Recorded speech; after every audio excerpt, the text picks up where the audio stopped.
Right. Hello, welcome everybody, and thank you for joining us for this latest APMG webinar. My name is Mark Constable. I'll be your host and moderator for the session, and I'm delighted to be joined by our expert presenter, Melanie Franklin. So Melanie's an author, trainer, consultant, all-round expert in change management. And today, Mel's going to be sharing some details from the recent Capability for Change survey and identifying some trends that knowledge of which is like to be useful for change management professionals as we go into 2024 and beyond. So just before we get into the detail, I'll cover a quick bit of housekeeping, the usual housekeeping for these sessions. So first is to... Trying to change the slides, Mark, but all I can see on the screen is your beautiful face. So I don't know what's going on here, but it's not letting me drive anything at the moment. Okay, see if we can get the slides back up and I'll carry on with the housekeeping. So yeah, first point on housekeeping, we are recording the session. So everyone that's received or registered for the session will receive a follow-up email not too long after we've got the recording up online. So do look out for that. Secondly, you're welcome to submit questions at any stage. So you should see a little question function on your Zoom control panel. So feel free to submit questions at any point. I'll be keeping a close eye on those, and we'll see how many of those we can address towards the end. And last but not least, the feedback is very important. So yeah, whatever you think of the session, do let me know either by email or in the comments section, because that's always useful for us for planning and delivering webinars in the future. Perfect timing, Mel. Just got the slide there. We get there in the end, don't we? So over to Okay, I you. think you said all of this really, haven't you? Okay, so why don't we just get started with the agenda? The poll question, then go on, Mark, just so that I can understand my audience a little bit. Yeah, and this was just a quick question. So just finding out if anyone that's on the session today was actually a contributor to the capability change survey that we just introduced.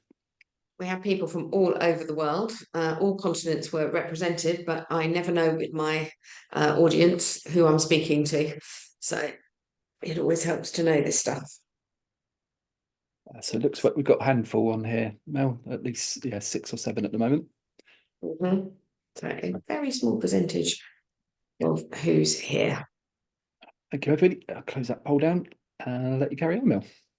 Okay, so less than 10%, maybe 5% of you were answering it. Okay, what I'm going to cover, therefore, in a fast and furious hour, put any questions you have either in the chat or the Q&A. I never know which one, but Mark is looking at both of them, and Mark knows to interrupt me at any point he sees a relevant question. We could do questions at the end if you like as well, but if you've got something you want to say or query me about, do it as we're talking. I'm more than happy to turn this into more of a conversation. The things that I wanted to show were, first of all, I want to put what we're going to talk about in terms of trends data into some kind of useful technique. So I'll share a technique with you that I'm using. I'll talk about some of the stats from the survey. One group is going to be, what kind of changes, where were we up to, what have we got? And then also, then how do we feel? And I've grouped some of the results into skills, resources, and the volume of change, because those are some of the areas that we are most concerned with. So that's my plan. At this time of the year, there are a lot of trends for 2024, webinars and articles and all sorts of things. And I'm interested in all of them. I like to position where I am in terms of the profession for change management, in terms of what my clients are maybe worried about, what's happening. But I thought I'd share a technique that I actually use when I'm working on all of my change initiatives with my clients. And it's actually about helping them to get rid of old assumptions. And the first step is this: think about what you currently think or feel about what you think the priorities are, what you think the real drivers for change are at the moment. What are the most common areas of errors you're seeing? What kinds of change are you seeing that people are worried about doing? I'm always trying to think, well, what's my current position? What is my perspective? And at work at the moment, and what's dominated my thinking for 2023, is I have concerns about how little the change management profession is understood, and therefore how little it's valued. I care about that from a very pragmatic point of view, in that as a change professional, too often I'm asked after the event to come in and help fix a change that was launched months ago, but actually nobody's really changed their behaviours on. If I'd been involved from the very beginning, we could have had a very different strategy and possibly earned the benefits and the value for the business much earlier on. So I am worried about that lack of understanding. I'm very concerned about the ever increasing volume and the pace of change. There are so many ideas, there are so many opportunities, there's not enough time. I know because people tell me every week on my courses how they're feeling. I'm not the only one. So this idea of lack of value of our profession and the high volume of change has certainly made me think about what I do in 2023.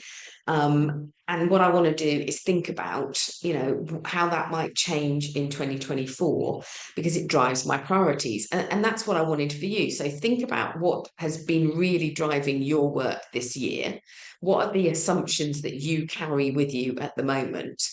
Because what I'm going to try and do is make us think about maybe new assumptions or new priorities, new things to care about, or reinforce that the things we cared about this year are still valid for next year. So whatever I share with you, it's about how we then use that information and put it into the context. I know, for example, that in 2023, as a result of my assumption about value not being respected, not understood, and also the volume of change, that I've done two very strategic initiatives.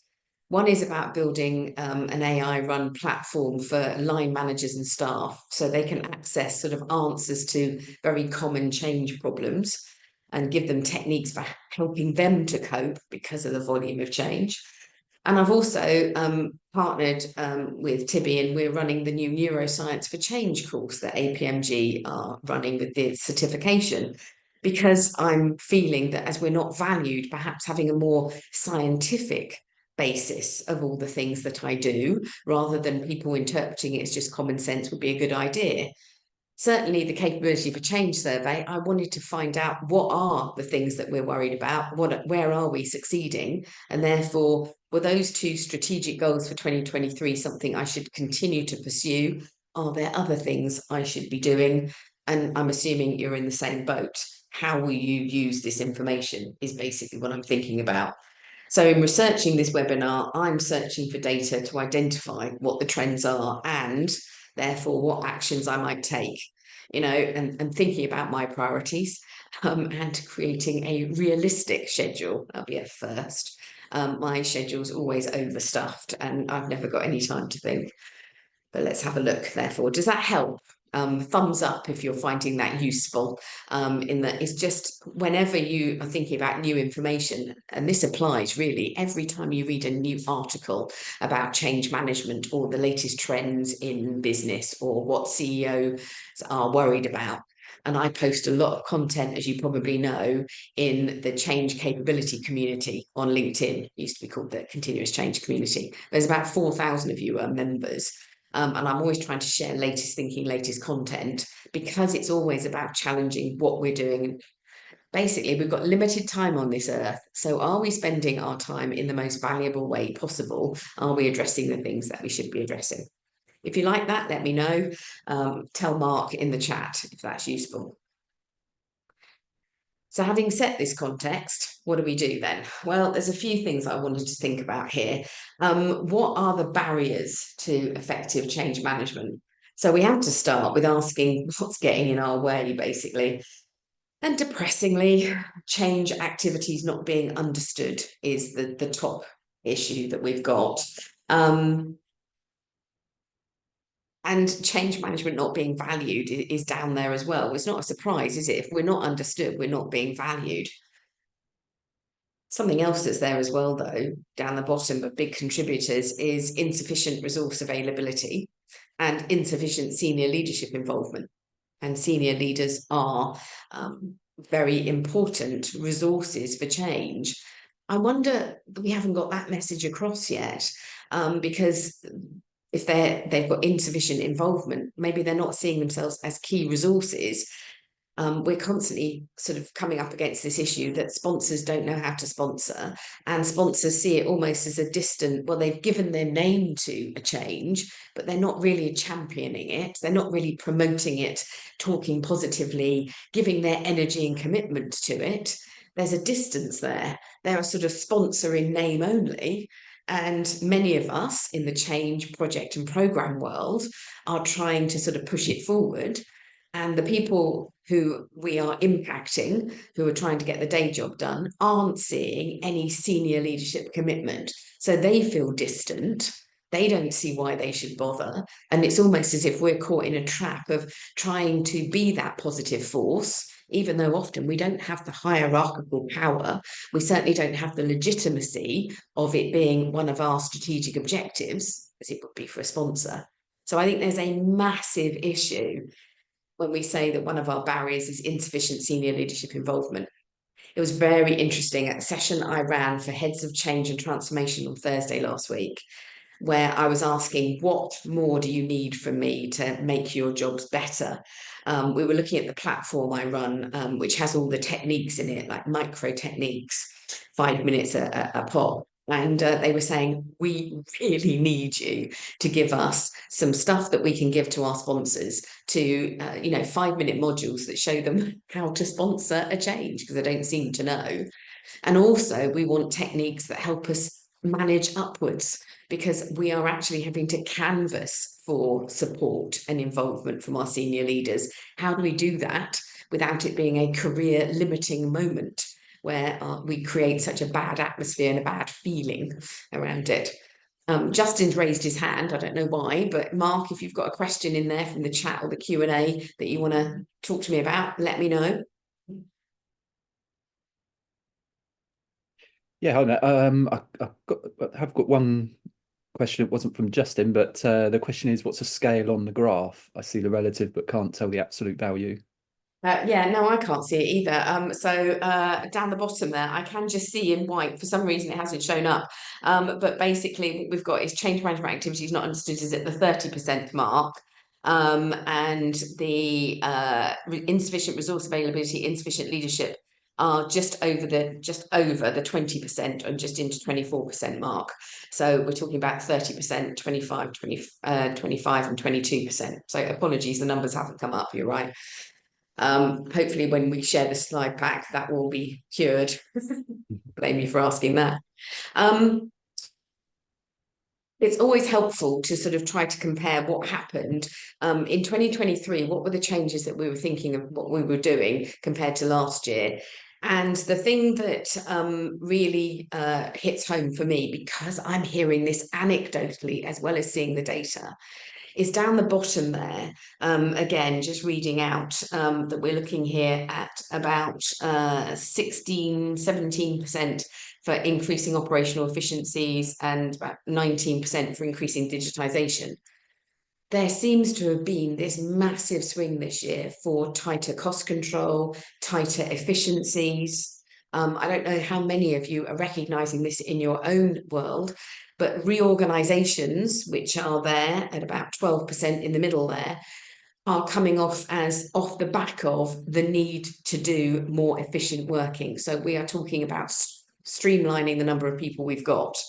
There was a post yesterday from an organization that said, actually, they've just got rid of our entire change team. Does anybody want to pick up any of these resources for themselves? There is a lot of reshuffling going on, with the emphasis being on efficiencies and cost control. And it feels like economic conditions have tightened. And that's not just in the UK, that's across the board. So there's a bit of concern there, I think. Whereas when we were looking in 2022, there was an awful lot more, I think, it was almost like softer conditions where what we were looking at was we were thinking much more around, we still wanted efficiencies, that's always been there, but sort of there was a softness to wanting to do more. There was more innovation, I think, than there was efficiency. One of the things that we put in this year that was brand new is we asked you about adopting artificial intelligence, and actually about 10% of you are involved in change initiatives that are taking on AI. So it'll be interesting to see next year whether or not that continues to increase. We just had the first anniversary of the launch of ChatGPT into the wider world. So for those of us using AI in many of our changes, building AI-based platforms, we're starting to see that that's becoming something that we need to become aware of. So I've started writing a weekly blog now about the things I hear, the observations, the insights I have on AI, because I think it's something that probably in the change space we need to get a grip of, we need to experiment with.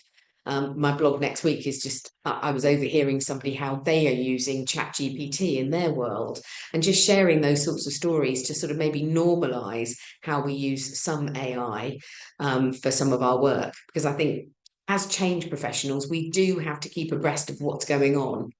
And so that we can't be experts in everything, but we do have to have a view sometimes. This one here is what is it that we're doing in terms of what do we have in place for our change? So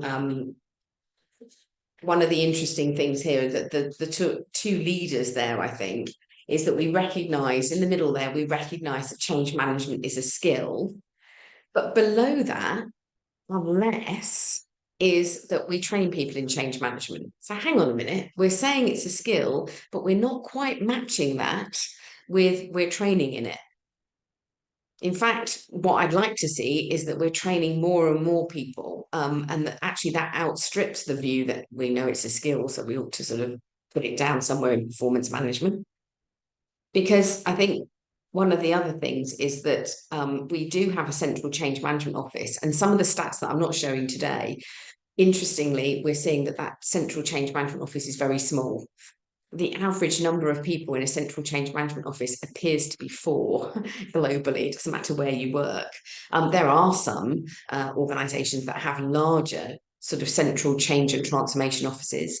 Sometimes those offices are bigger because they're partnered up with a strategic office of some kind, sometimes with portfolio management. But the main thing is, of course, that whatever that central change function is, and if you are in it, you will know this, you cannot possibly service all of the change initiatives across your organization. There are far more changes than there can possibly be people in some kind of central change function. And so we do need to be thinking about change management is a skill, but it's a skill for all, not just change professionals.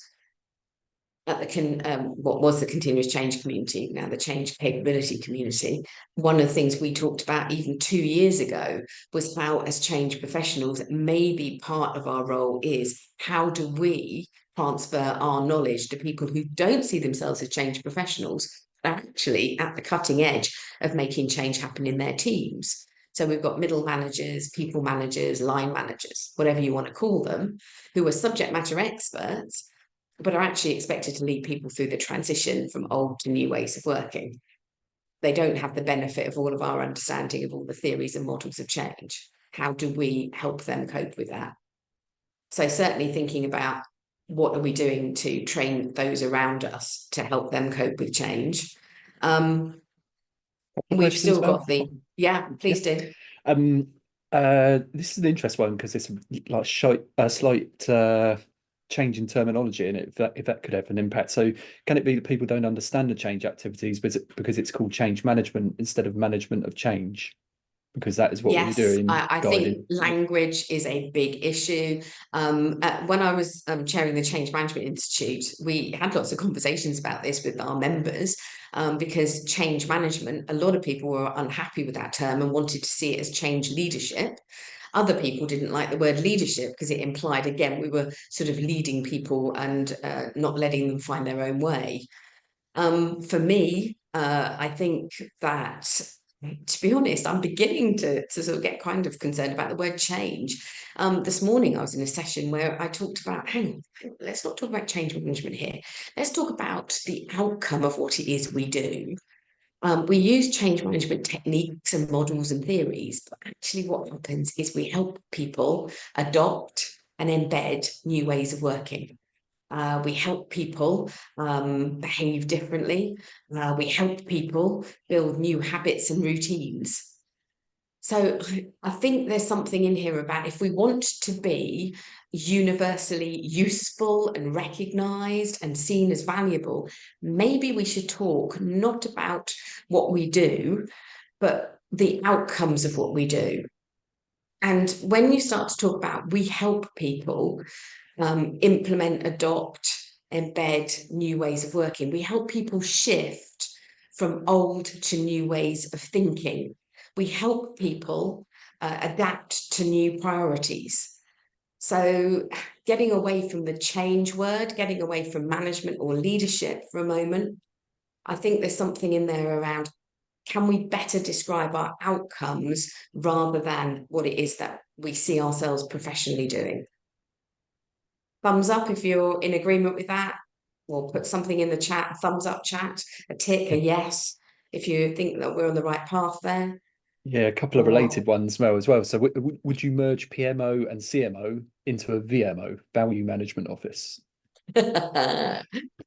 I would if I felt that my clients ever understood what the word value is, because I think value is something that's open to massive interpretation.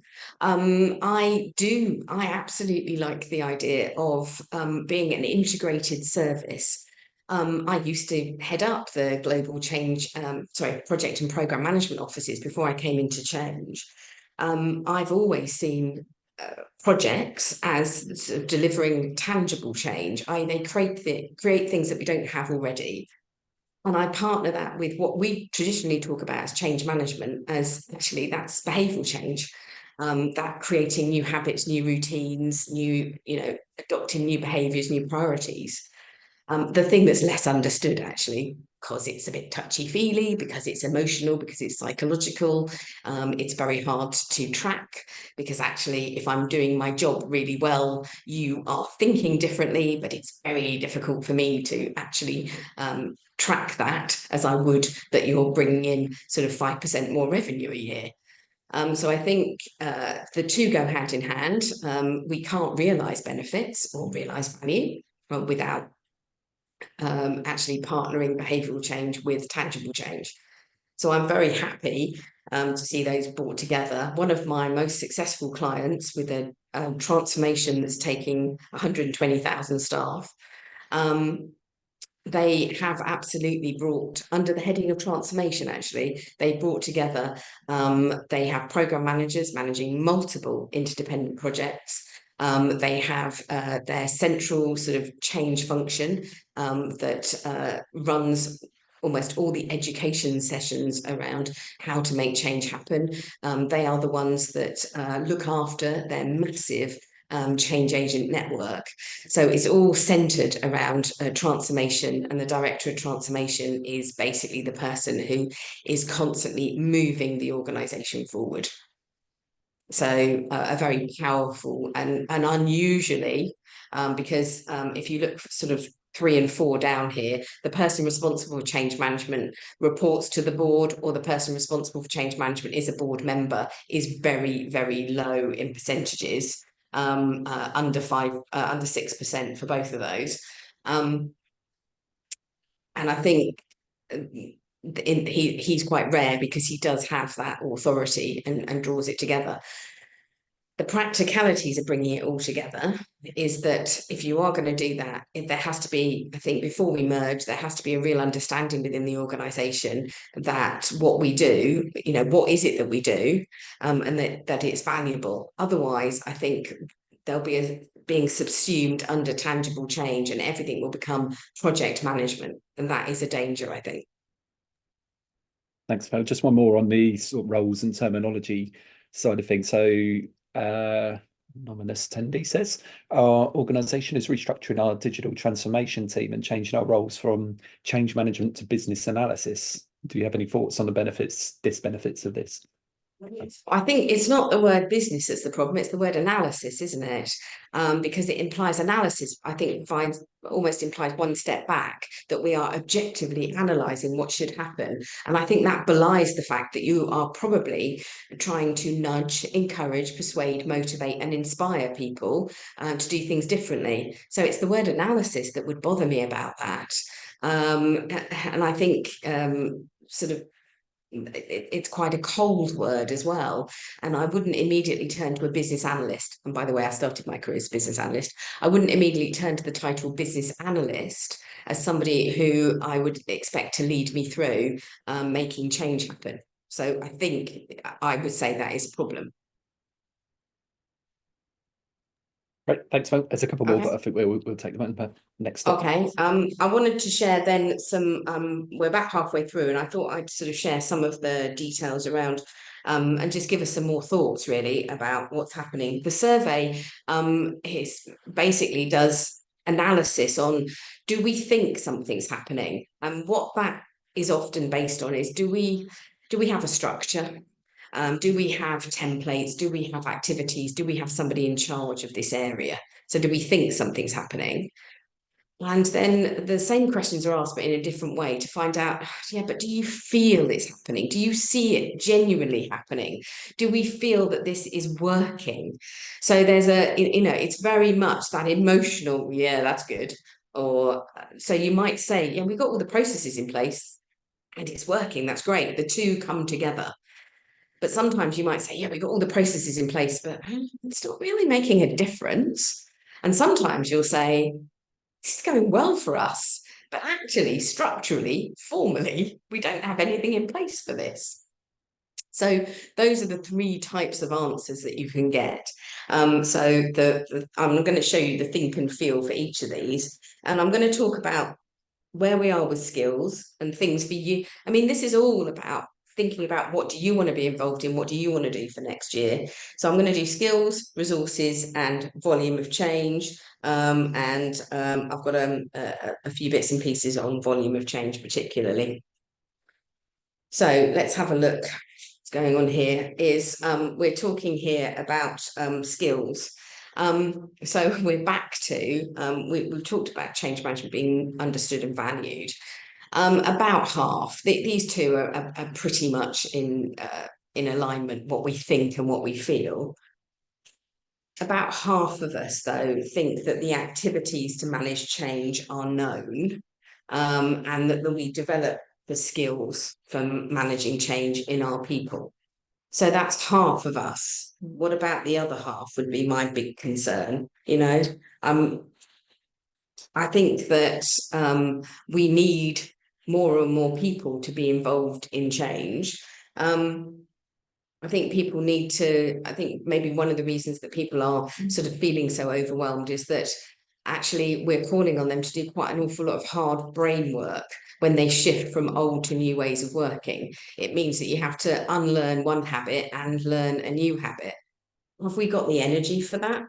If I'll be giving people the skills to be able to lead themselves through that, because they need energy, but they also need to know what it is they're doing.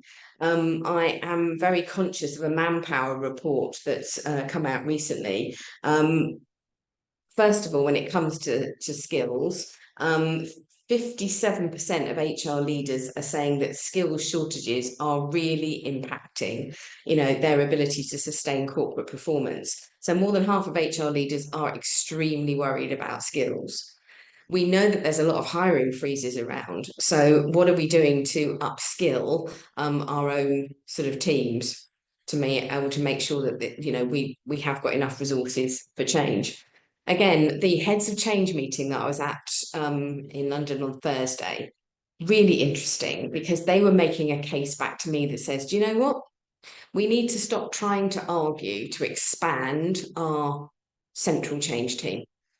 And around the table, they had sort of 3 or 4 people in a central change management office, all of them. And that was, getting those hires on board has been a big argument, going back to the fact that maybe the activities to manage change are not that well known. And therefore, they're trying to argue for something that people don't know, so they don't value it. And they were saying to me, do you know what? We need to take a big leap forward here. We need to sort of, even if I get one more person in the central change management office, it's not going to match the volume of change that we've got. Yes, they can take responsibility for a few more change initiatives and that they can guide people. Yeah, but they won't match the volume. We need an army of people.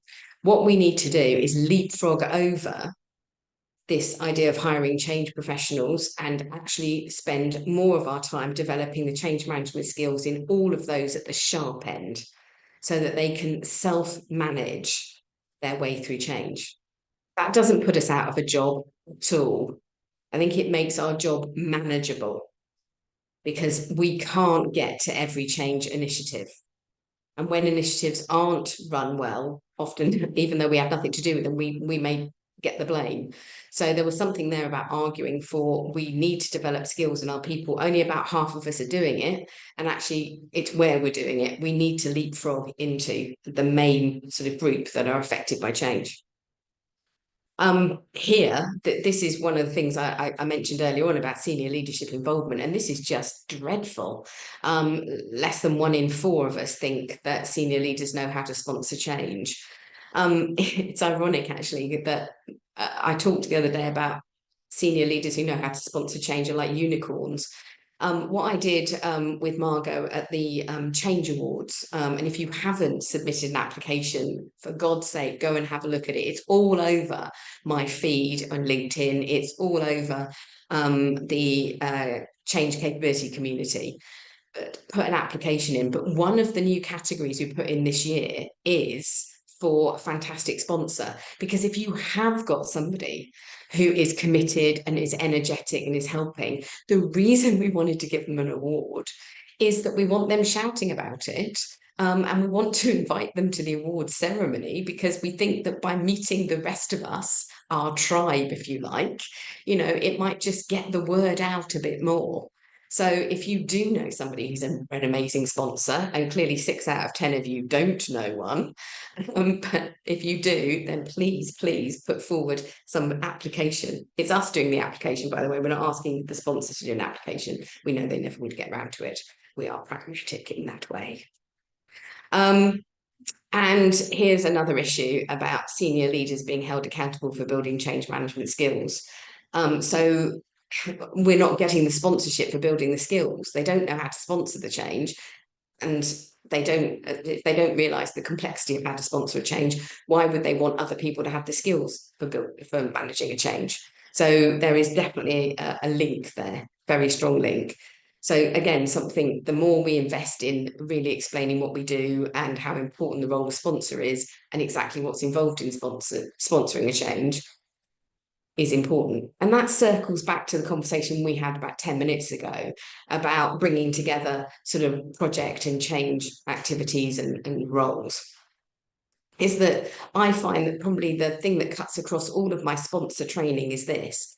It's explaining to the senior leader that if they are sponsoring behavioural change, it's very different to sponsoring a project, in that instead of looking at is what I am having built for me on time, on budget, and passing whatever quality test we've set up, they're actually having to ask a whole different set of questions about how do people feel? What's the level of participation and engagement in making this change a reality? So there are very different questions that you want the sponsor asking than if they're managing a project. And if you've got any kind of involvement with senior leaders, getting that message across, I think is really helpful, because they suddenly start to realize that actually they need to be looking at other things. And a lot of it is about engagement levels, feelings, levels of resistance, levels of activity. Are people who have to work differently really getting involved in redesigning how they work? Or if they just got a group of consultants off to the side telling them how they're going to work in the future, and therefore no ownership, no engagement. And when the sponsor stops cutting the check for that big consultancy and they leave the building, actually the change never happens. Yeah, things like that we've got to think about. Before I go on to the next one, any questions, Mark? Anything I should know? I'm just going to talk about resources, then I'm going to talk about volume of change. Yeah, there's a couple of good ones that would be good to address now. I thought this comment was because we work across project management a lot, and you see this a lot in that area too. So Justin says businesses need to recognise their consistent failure in their approach to change. Adding resources may improve outcomes, but as their fundamental approach is wrong, proven by the fact the same issues continue to surface. They do, don't they? I've been doing this 30 years. I haven't got bored yet. I haven't got jaded yet. Occasionally I get a bit depressed, but I'm still going. I fight the fight is where I'm going for it. Yeah. And this one from Joe. Past year, I was responsible for leading a PPM implementation. About 2 months from our scheduled go live, my sponsor was let go from the company, and the new leader did not take accountability for the platform. What advice would you give to a organization change manager or transformation leader who's been driving change for 1.5+ years, knew the team desperately needed a platform, was on the cusp, but now we have a non-active sponsor? Well, I think the secret is that you're stuck in the middle there, and therefore I'm looking at where is the energy focused in, and that clearly if the team desperately need the platform and are engaged in making it happen, that's the energy, and that's what you play back to the sponsor. So you get the team talking to the sponsor, not yourself. You facilitate those conversations, absolutely, but you get the team talking in business value terms, what impact this platform will have on their work. So stop talking about it like a change, but actually get the team talking about what difference it will make and use their voice because they have a legitimacy, because they're the ones that will have to work differently. And contrast that with if they carry on working as they are now, what problems will they continue to have? And how much that will hold them back in the next year. So I think there's a legitimacy in what the team itself has to say. And if you like, don't get in the middle of that fight, be the conduit for that message to go to the sponsor, but don't be the one delivering that message to the sponsor. Advice, thanks, Mel. And one more from Pippa at this stage. Do you think there is a benefit to adding change management responsibility to line manager job descriptions? I think there's more than a benefit. I think it's now an essential. Because actually any job, if you think about any job that we have two responsibilities. We have a foot in both camps. On a day-to-day basis, I have to run my company. I have business as usual responsibilities, servicing clients, paying the bills, hiring staff. But at the same time, if I just carried on doing that, I'd be getting further and further behind as my competitors continue to innovate. So whether we call it change or what I think is more marketable, innovation, I have a responsibility to keep innovating or handling continuous improvement. Yeah. So as I have both of those responsibilities, every job has both of those responsibilities. Therefore, responsibility for improvement, change, innovation, whatever you want to call it, should be in the role description. Absolutely core.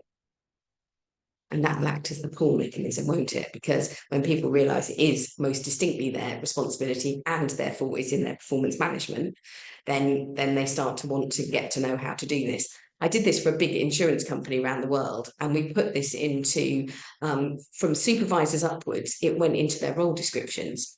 Well, we were completely oversubscribed whenever we did any kind of change training, because they knew that this was something they were suddenly responsible for. And we ran tons and tons of sessions to help them upskill in something that they were now being evaluated against. Believe me, it is a really powerful pull mechanism. Just keeping an eye on the time here, knowing that we must finish on the hour. So let's have a look at resources then. So there's a little bit of a difference between feel and think. Think that 1 in 3 of us think that we have sufficient people to manage the volume of change. And so if we look at the resources officially assigned to changes, certainly, that is lower than we feel. Maybe about 4 in 10 of us feel that we've got enough people, but that's not even half, is it? So we know that we've got a problem with managing the volume of change. In fact, and we know that the volume of change keeps growing. Gartner survey, and I did share this actually on LinkedIn this afternoon because it's well worth reading. It's about 9 months old now, but it was a Harvard Business Review report about people are tired of organizational change. And I thought the thing that jumped out at me is the Gartner survey that's been running every year, big HR survey. And in 2016, the average number of enterprise-wide changes, big organizational changes that staff are involved in is 2. In 2022, it had gone up 5 times. So it's now 10 changes that we're asking people to spread their attention across. So the volume of change, wow, it's really getting much higher. And in fact, one of the things we did in this survey, so last year we saw that it was 89% of people thought that the volume of change would increase in 2023. We're seeing exactly the same number for the people who would think that the volume of change is going to increase in 2024. So we're not seeing that change is going to get any less. We're just seeing that it's going to keep increasing. So we need to think about how tired people are. That brings me to the fact that there's a sort of a formal thought. Yes, we must involve external parties. We must hire external parties. Actually, the feeling that we should do that is much, much less. It's that structural piece of, yeah, we haven't got enough people. My God, let's go and hire some consultants. But the feeling is we really, really shouldn't do that, because actually that's doing change to people and we should empower them to do it to themselves. So there is definitely a tension there where we think, oh my God, we have got to fill the gaps. We have got to have more people to help with these changes. But that feeling is, oh, we shouldn't do this. This isn't going to end well. So there's a real tension between those numbers. And again, less than half, people understand what's involved in behaviour change. To be honest, I do feel that certainly maybe I see clients at a different stage, but that seems wildly over optimistic to me. Because when I start to talk about all the sort of encouragements, all the nudging that we need to do to get people to change their habits, it's often a revelation to people when they think, wow, there's a lot of repetition here. There's a lot of, I can't take my eye off the ball. I'm going to have to keep encouraging them all the time. I'm going to have to bring this up at every team meeting. I'm going to have to acknowledge those who are, and I'm going to have to try and quietly speak to those who aren't getting on board with the change. So when you really dig into what's involved in behaviour change and the amount of repetition that we have to do to nudge people to keep it in the forefront of their minds, I think actually that understanding, and that's maybe what we've got to talk a lot more about, the outcomes that we achieve, and then all the little activities that we do to actually get there. There is something about a day in the life of a change manager, because formally, what is it that I do? And today, when I've been nudging forward one of my changes, I've been on WhatsApp, text messages, and emails. I've been on Zoom calls. I've been asking people how they feel, asking people what their concerns are, listening to them vent about their anger about certain changes, being in more creative sessions, helping them work out what they can do to streamline their processes.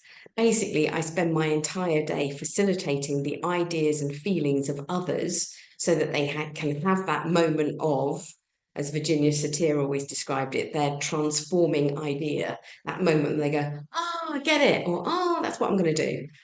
I'm always trying to help other people have their moment of genius.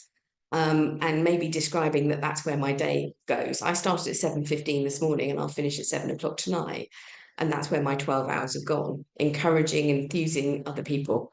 I don't think that the people I work for, an awful lot of them who are paying for me, really understand how I spend my day. Just making me think that maybe we ought to do more of a day in the life of profiles for a lot of us on this call, and maybe we can start to share some of that. Might be worth thinking about how you get those messages out there across your own organisation. Any questions on the resources side of things, or any comments, Mark? This one's good timing, because it comes back to your sort of comments on bringing in consultants. So is the involvement of third party for change management advisable, or in-house change management team is preferred? I think the issue with, and believe me, I hire a lot of consultancies on the programs that I run around the world. So in no way am I dissing consultants, because I think they can bring in sometimes a great clarity of thought, and they can bring in structures and formats and routines that we can use. Absolutely. But the problem is that they have to be deployed in a very careful way, because otherwise, as long as they are adding to the facilitation resource pool, that's great. But as soon as they are in the dictating how it's done resource pool, then we've got a problem, because they are pointing at people and saying, you have to do it this way. They have no skin in the game. They're not part of the organisation. They're not part of the values of the organisation, and they will walk away. So where's their legitimacy? And also, because they're not part of the organisation, how on earth can they role model the changes? Because they're not doing that kind of work. So when it comes to role modeling, when it comes to creating worked examples and pilots and prototypes that motivate others to go, oh, it does work. Okay, I'll give it a go. They can't be part of that effort. So that's why all of my attention is turned towards how do I build up the confidence, the capability, the skills in line managers, people managers, team managers, supervisors, whatever you want to call them. That is the army that I really need to engage. But I will certainly use consultancy services to help me achieve that. Last one then is on volume of change. Oh, there's some things here about what it is we're doing. The cumulative workload of multiple changes is tracked. Oh, heavens, those are low figures. What are we doing wrong? I was doing some impact assessment work today and getting people to think impact assessment is just guessing what effects our changes will have and trying to work out where those effects will be felt in the organisation. You can do it for one change, but actually you've got to do it all together to see that maybe one team is affected by 5 changes in the first 2 weeks of January, and that they are going to be broken very quickly in the early new year. So we do need to stop talking about a change as if it were a singular item. That's not how our stakeholders are experiencing change. We're asking them to spread themselves very thinly across multiple things that need to be updated, changed, amended, improved, streamlined, whatever words we're using. So how do we get that picture? And this is where I call on portfolio management, not just to be sort of trying to pull together what is in the portfolio, but actually adding in to that tracking the impact assessment. Where are the effects being felt and when? So that we can do some kind of smoothing when actually we can say, well, 2 of those 5 initiatives will have to be put on hold. Because if we ask people to spread themselves over 5 changes plus do business as usual, they will not be successful. We need to smooth what it is that we're doing. So I worry that we're not getting in there. And I think there's something else here around, and this is not having a go at portfolio management. I think it's just that we need to deploy the use of portfolio management better. Because if changes are a surprise to 6 in 10 people, then something's not going right. And we don't think that we've got the time to adopt new ways of working. The fact that we maybe feel we have shows the optimism bias that many of us carry. But actually, structurally, when we look at all the things that are going on, we don't have the time to adapt new ways of working. And that also bears in mind, though, our level of change is manageable. No, it's not. I think is the general view. And that's getting worse. So I think there's something interesting there about people having the time to adopt new ways of working. 60% of us feel that maybe there is enough, we're optimistic, and then we look and go, oh yeah, but the level of change, oh, it's too high. So some almost contradictory figures there, but they're not good. But one of the things we dug into when we had to look at this, therefore, is level of change and manageability. In the blue corner, we have sufficient people to manage the volume of change, and our level of change is manageable. Something worth picking out here in the centre there, we've got financial services, we've got healthcare, telcos and pharmaceuticals. And what you see on financial services, healthcare, is very interesting in that they have sufficient people to manage the volume of change, and they're saying there's almost a bit of a parallel there. Their change is manageable. So having a look at those sort of figures on the right there, on the left there, what we've got is the public sector saying that we have sufficient people to manage change and our level of change is manageable. And technology and business and legal profession also saying that's very, very low. So it's interesting that, you know, there's more confidence in things like financial services, healthcare and telcos in the middle there. Pharmaceutical, it's truly dreadful. We have sufficient people to manage the volume of change, but our level of change isn't manageable. There's a big disconnect there. Over here, we've looked at the same figures, but this time from a country and continent basis. Very interesting that it's almost there's an optimism in particularly Africa and North America around our level of change is manageable, even though there's a very low figure, therefore we have sufficient people, volume of people to manage change. Yeah. Whereas in Europe and Asia, we're saying, yeah, we're more pessimistic. We've got sufficient people to manage the volume of change, but our level of change is not manageable. So it's quite interesting to see where there's optimism and then there is pessimism. Worth asking yourself, you know, what is the situation in your organization, and thinking about those two figures particularly. I've answered quite a few questions, but I'm happy to do just a couple of minutes more. I know I've had feedback that many of you saying, please finish 5 minutes before the end, because we do have to go to other things. So we'll definitely try and do that. Any more questions, any observations, anything else that you would like to come up with? Yeah, one or two, Mel.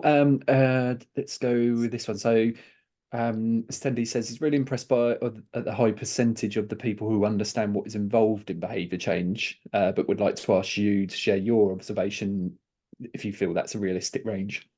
No, I don't think it's as high as it's coming across in the survey. I think there's some optimism in there.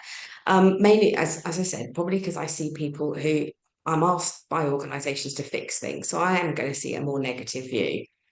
But I also have to play out the conversations that I have. And when I'm talking to us, my tribe here on this webinar, from the world of change management, to describe what it is we do and the impact that we have, I don't always think that we've got our act together.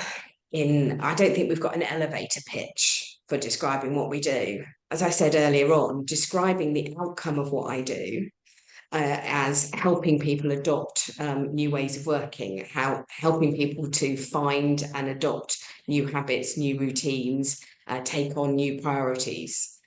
And I also described how I spend my day, which is encouraging, nudging, and facilitating the moments of genius from other people, helping them have those moments of insight, helping them make decisions about what they'll do and what they'll stop doing.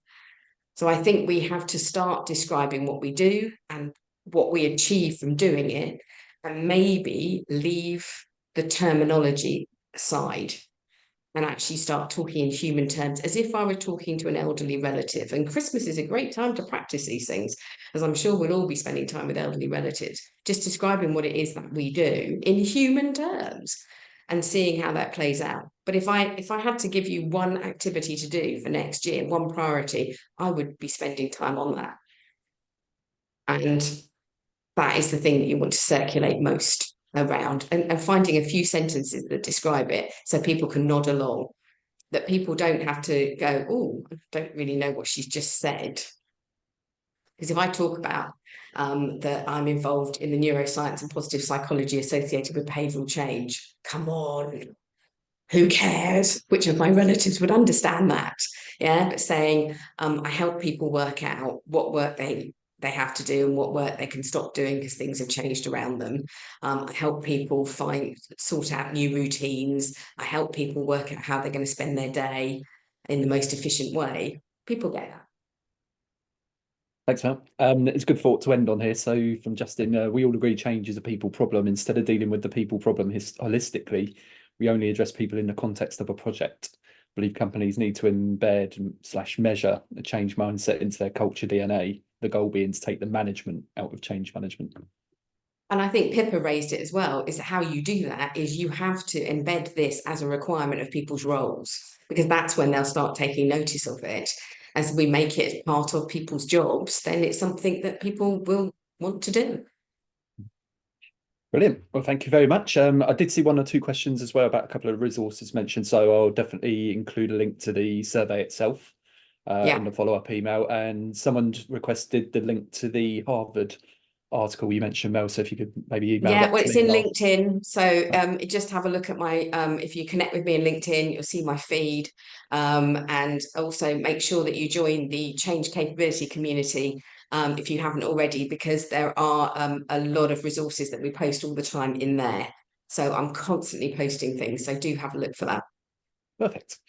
And yeah, and for those interested, we got the details of our change management trade course and certification there. So do check that out if you're not already certified, of course. And Or just leaves or me. try to get some of your colleagues to come along, because I think I've got a lot of people with me this week who are not in any way change specialists, but as line managers, suddenly they're going, "Oh, I've got to manage a change," and they've come on the Change Management Foundation and Practitioner course. Yeah, brilliant. Thanks, Mel. And thank you, everybody, very much for attending. Hope you found it useful, and do look out for the follow-up email. As I mentioned, we'll include all the info in there. So thank you very much, everyone, and enjoy the rest of your day, rest of the week, and the weekend ahead. Bye Thank bye. you. Bye.